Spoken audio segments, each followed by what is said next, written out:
Now that you're working from home, if you are also living with your partner or also your children, if you have family in the house, it can be an added challenge because you're there all the time. So I want to share a couple of things just to be aware of to help navigate that. So I have that right now. So I live and work with my partner, and we're able to do this in quite a functional way.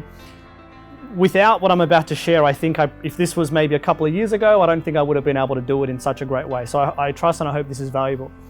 A relationship needs two things: closeness and space. And a lot of people feel shame or guilt around one of those things. So for example, a lot of people, when they get too close, they don't really like it. And so once they're a little bit too close, they'll start kind of rebelling or maybe causing problems or starting to argue if there's too much closeness. And that can be anxiety producing for some people. For others, and usually it's common to actually be in a relationship where one person doesn't like too much closeness and one person doesn't like too much space. That's actually it's a common dynamic. So it's too much closeness. The other one is, too much closeness. The other one is too much space. So you can have a relationship where you have one person who's really comfortable spending lots of time away, and then you have another person who's really, who gets a lot of anxiety around the other person leaving too much, where this person maybe doesn't have a problem with it at all. And so closeness and space are two dynamics that are required for any relationship to stay healthy. Now, when you live with someone, well, pretty much all you've got is closeness.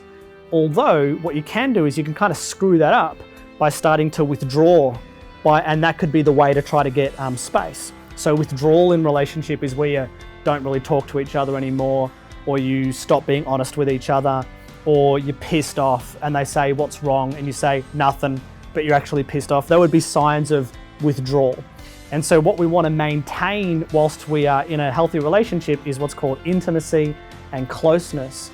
And that really sits on a foundation of honesty.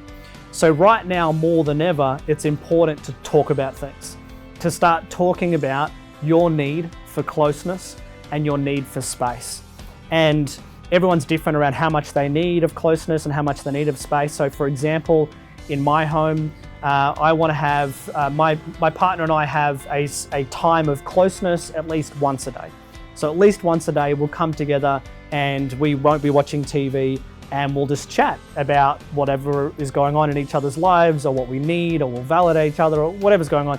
But we'll spend time connecting and kind of like, in a way, like probably without a better phrase for it, like ticking the box of closeness. We're close.